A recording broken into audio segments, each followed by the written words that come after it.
આજે દેવાંગ આવે તો મારા મનની બધી જ વાત કરી દેવી છે કે એના વગર 1 વર્ષ મેં કેમ કાઢ્યું છે.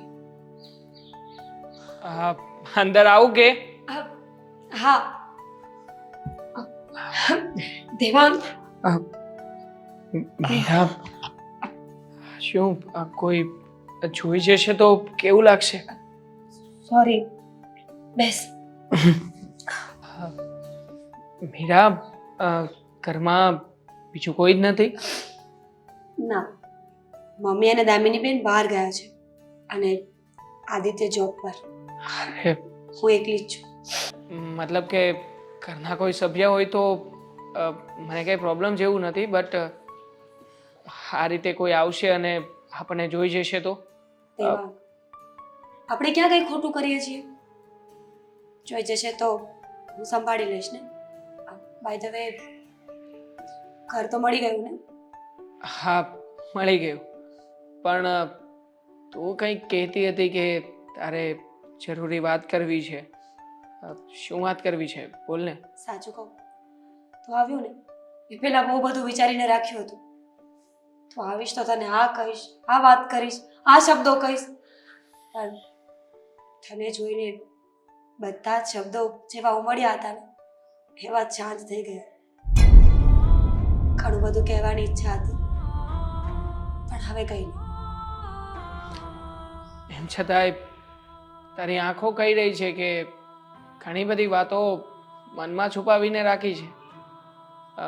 જે કંઈ પણ હોય તે કહી શકે છે. આપણે લોકો પહેલાંની જેમ દોસ્તો નથી, પણ છતાંય તારી વાતોને હું હજી પણ બહુ સારી રીતે સમજી શકું છું. દેવાંગ, સાચું કહીશ ને તો કદાચ તને ગમશે નહીં, કારણ કે સમય અને હાલાત બધું અલગ અલગ છે. પણ ખબર નહીં આજ પછી મને કંઈ બોલવાનો મોકો મળે કે નહીં, એટલે હું તને મારા દિલની વાત કહી દઉં છું. મારે આ લગ્ન કરવા જ નહોતા. ઈચ્છા હતી કે મળે તો તું મળે, નહીં તો કોઈ જ નહીં. બહુ લડાઈ કરી મેં ઘરમાં બધા સાથે, બહુ મનાવવાની કોશિશ કરી બધાને કે પ્લીઝ પ્લીઝ મને આવી રીતે જબરજસ્તી કોઈના ઘરે ન મોકલો, કારણ કે દિલમાં બીજા કોઈના નામનો પ્રેમ અને કડામાં બીજાના નામનું મંગળસૂત્ર મને સહન નહીં થાય. હું નહીં સંભાળી શકું ને. પણ ઘરના મારી વાત ન માની. મજબૂરીમાં મારા આદિત્ય સાથે લગ્ન કરાવી દીધા. કેવા ખાતર તો આદિત્ય મારા પતિ બની ગયા, પણ મારી લાગણીઓ, મારો પ્રેમ, એનું શું? તેવા હું તને હજી ભૂલી નથી શકી. હું એવું નથી ઈચ્છતી કે તારી અને મારી લાઈફ ખરાબ થાય. મને ખબર છે, મને ખબર છે કે હવે આપણા બંનેના રસ્તાઓ અલગ છે, બંનેની મંજિલ અલગ છે. પણ મારી જાતને કેવી રીતે સમજાવું? છે તારી પાસે કોઈ રસ્તો કે તું મને સમજાવી શકે, કે તું મારી લાગણીઓને બદલી શકે? ખોટી લાગણીઓને સંગ્રહીને રાખી છે તારા મનમાં. અમુક સવાલોના જવાબ નથી હોતા, અને તું જે રીતે વાત કરી રહી છે ને, એવી વાતોના ક્યારેય સાચા કે ખોટા રસ્તા નથી હોતા.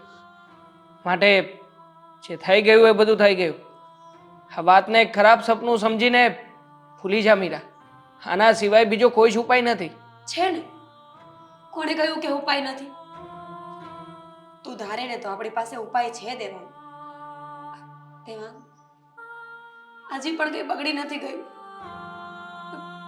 તારી પત્ની અને આદિત્ય, પણ બંનેની સાથે આપણે ખોટા સંબંધો રાખીએ એના કરતાં સારું ને કે બંનેને ડિવોર્સ આપી, મતલબ તું તારી પત્નીને ડિવોર્સ આપી દે અને હું આદિત્યને. મીરા, છોડને આ બધી વાતોને. જો આમાં ને આમાં તું પડી રહીશ તો તારું આગળનું જીવન નહીં જીવી શકાય. આમ પણ મારે ફોન આવી રહ્યો છે, બાર મિત્ર વેઇટ કરે છે. હું જાઉં છું. આપણે પછી મળીએ. મારી વાત તો સાંભળ દેવા.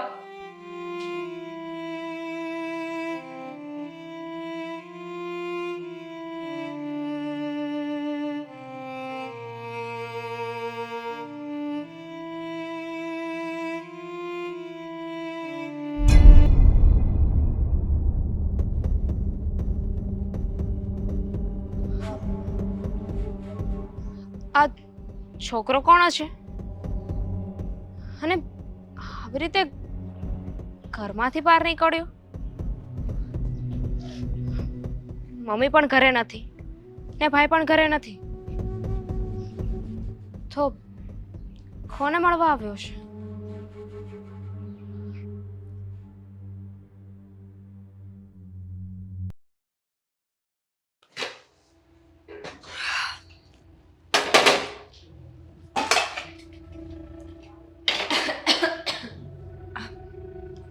દામિનીબેન, કંઈ કામ હતું?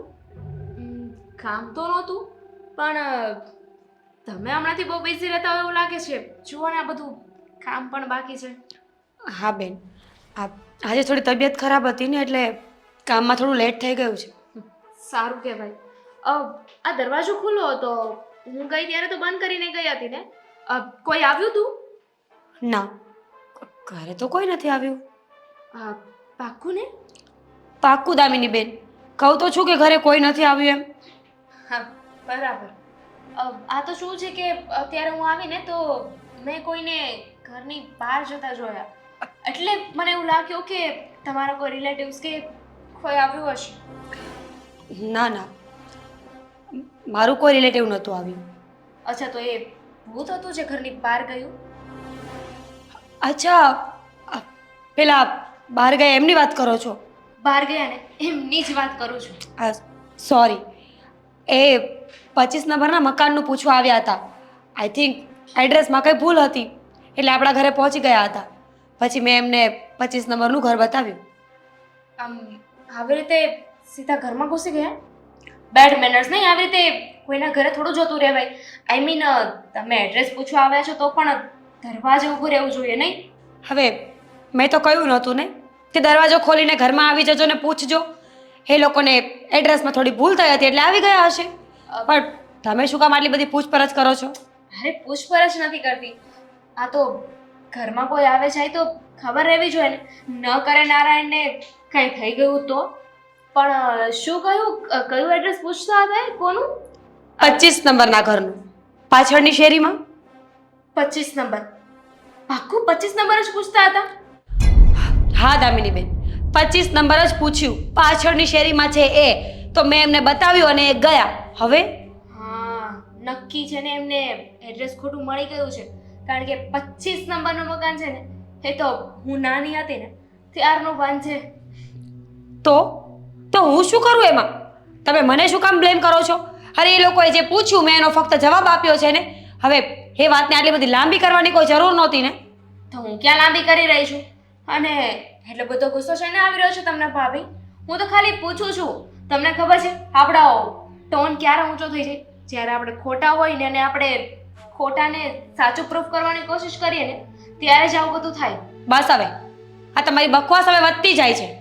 તમારે પૂછપરછ કરવી હોય ને તો એ વ્યક્તિની પાછળ જવાનું હતું કે એ કોણ છે, શું કામ આવ્યો છે ને ક્યાં જાય છે. મને શું કામ પૂછો છો? એમ નહીં પૂછું, મારી ભૂલ થઈ ગઈ.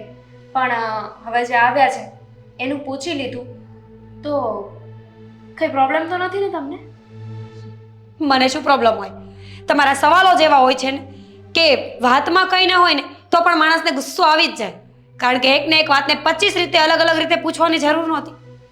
તો એકવારમાં સીધી રીતે જવાબ આપી દીધો હોત ને ભાભી તો મારે પણ 25 વાર ના પૂછવું પડે. અને બિચારો મારો ભાઈ એ પણ એકને એક સવાલ તમને કેટલી વાર પૂછી રહ્યો છે પણ છતાંય તમે એ વાતનો જવાબ નથી આપતા. એ મારો અને તમારા ભાઈનો પ્રશ્ન હોવો જોઈએ, ના કે તમારો. પણ ભાઈ તો મારો છે ને.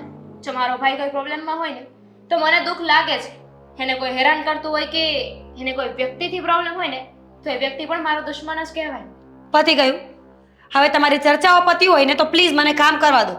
અને વ્યક્તિની વાત હોય ને તો જાઓ એની પાછળ જઈને એને પૂછ્યા હો કે આ બંધ મકાનનું એડ્રેસ એને મને શું કામ પૂછ્યું. કઈ વાંધો નહીં ભાભી. હા, તો અત્યારે તમને પૂછ્યું છે. સાચો સમય આવશે ને ત્યારે એ વ્યક્તિને પણ પૂછી લેશે ને જેને જરૂર પડશે એને ઇન્ક્વાયરી કરવી પડશે ને એની ઇન્ક્વાયરી પણ કરી લેશ. Be careful. હા,